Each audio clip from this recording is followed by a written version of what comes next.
One of the great college football coaches of all time, Urban Meyer, 3 national championships, 2 at Florida, 1 with the Buckeyes.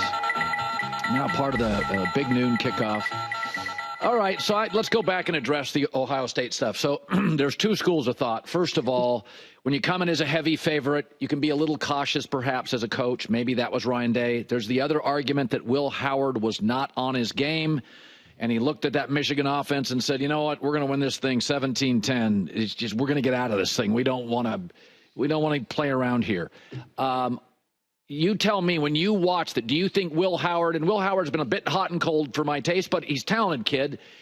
It was part of this, Ryan Day changing a game plan in game when he wasn't real confident in his quarterback after early mistakes. You know, I watched this thing a couple times because I'm on the Big Ten Network on Sundays, and I was there, and I really couldn't believe what I watched in person. And I spoke to Ryan Day this week, and you know, we've all been there as a coach. You're there on the sideline. Your defense is playing phenomenal. The opponent is really struggling. You throw a turnover early in the game and give them a freebie. You know, and you maybe lose a little confidence in your quarterback. There was a little bit of blustering wind out there. Yeah.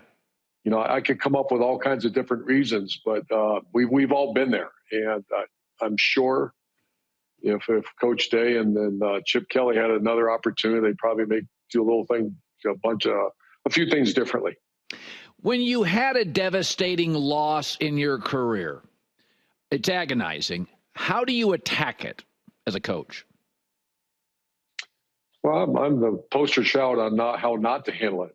I'd lose. I couldn't eat, couldn't sleep, for months after that. Here's the problem: when you lose that game to the Wolverines, you know, in the old days, you went to a bad bowl game and you got pissed off and you just started working again for next year. Ohio State's in the hunt. They're still one of the top teams, if not the most talented team in the country. They've got playoffs. They got this going. So you got to rinse and repeat, man. You got to go. You got to not worry about it. I talked to Coach Day about it, and he said absolutely. And players are more resilient than coaches. Players, you know, you go out and practice a couple of times. You know, they got their careers to think about. They got their performance and they got the reality of a playoff team coming up. So you just got to move on. You know, it's a much different era with this playoff than it was in the old day when you lost a game like that, because you had to eat that thing for a whole year. It's over. Move on to the next one. Yeah. I still think the 3 best teams I've seen are Ohio State, Texas, and Oregon. Oregon plays this week, tomorrow against Penn State. When I see Oregon, I don't quite see Texas, Ohio State athletes. Close. What I see is speed and coaching. How would you they spread you out. They got California speed everywhere. When you look at Oregon, what would terrify you as a defensive coach or a coaching staff facing Oregon if you're Penn State this week? I think they're the fastest team in the country. And I don't talk about 40-yard times. I talk about the way they play. And defensively, they had 10 sacks last week against Washington. And Tosh Lupoy, the D coordinator, is phenomenal. He used to be on my staff. I love that dude. And they play like him. He's a nut. You know, he's intense. He's just everything's full speed. They play like that on defense. On offense, I mean, they're legit. You know, and I didn't know that. I went out and saw them in spring practice, and I thought probably a lot like you did. I don't exactly see Ohio State or Georgia or Texas, but I'm watching them now. And they are the number 1 team in the country. Yeah. They play faster than anyone else in the country. Yeah. And they're really fun to watch. I've been so lucky through the years to get a cover of them. They're so much fun to watch. Texas. I've always said this. There's 3 glamour programs in college football: Miami and Coral Gables, USC and Texas. And it offers their own challenges. Now, when they win, the media goes gaga. And you turn on any sports network, it's all we're talking about. But there's a lot of distractions in L.A., Coral Gables, and Austin. And I always feel like even with the good Texas teams and SC teams, you know, they're got a lot of things to do on a Thursday night. Do you worry about that with Texas? You know, in Columbus, once the weather turns, I mean, kids can get in trouble, but you know what I mean? Austin at 72 degrees, go down to 6th Street. Is Texas different this year? Are they focused? Do they have a northern ideology, a tough physical ideology? Pay attention and don't get loose. I think so. I picked them last year.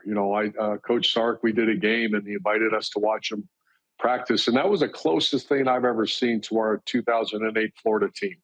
The big, thick defensive linemen and then elongated skill guys and NFL draft picks all over the field. We watched them practice. Excellent coaching staff, very disciplined. So I actually picked them last year, and I think they're going to be right there this year. They got a reprieve, man. They got a lifeline when they got their butts kicked by Georgia, and they've been playing great ever since. I know Quinn Ewers got a little injury they're dealing with now, but I think they're locked and loaded. Here's what about Georgia, though, I'm worried.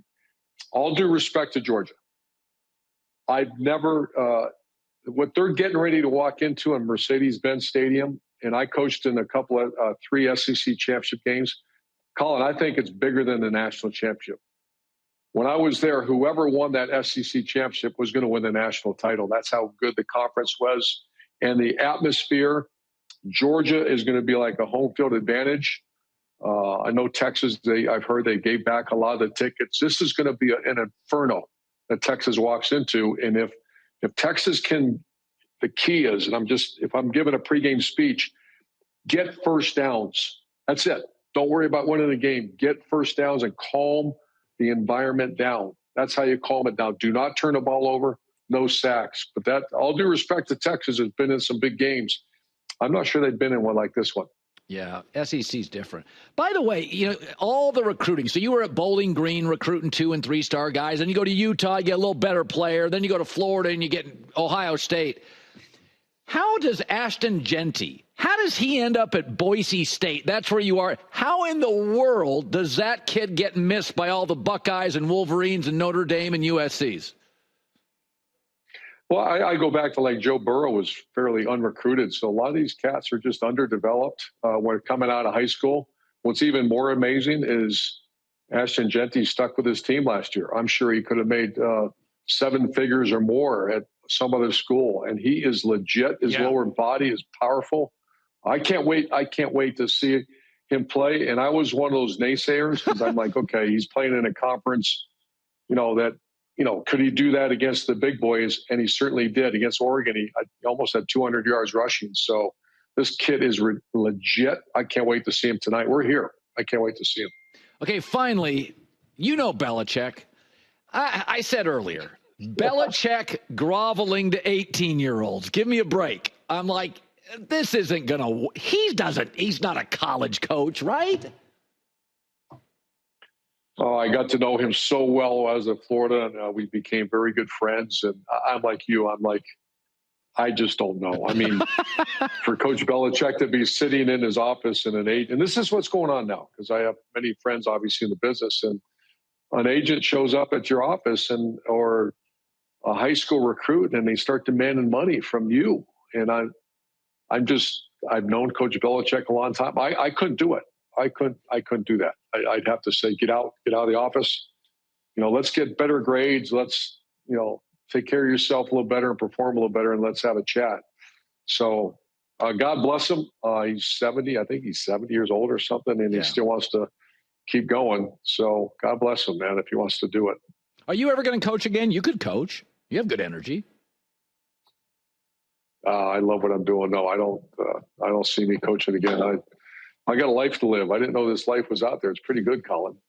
Yeah, tell me about it. I'm on the air every day. I don't get these long... Look at you. Look how healthy you look. Coaches don't look like you, Colin. You know what this is called? It's called makeup and the hair, people. That's why I look like this. You get me out of here and you put a gin and tonic in front of me, I'm a nightmare. 5 minutes after the show ends. We'll do that someday. All right. Hi, everybody. It's me, Uncle Colin. Subscribe here to get the latest from the herd, including exclusive behind-the-scenes videos and more, wherever you may be, however you may be watching. Thanks again for making us part of your day.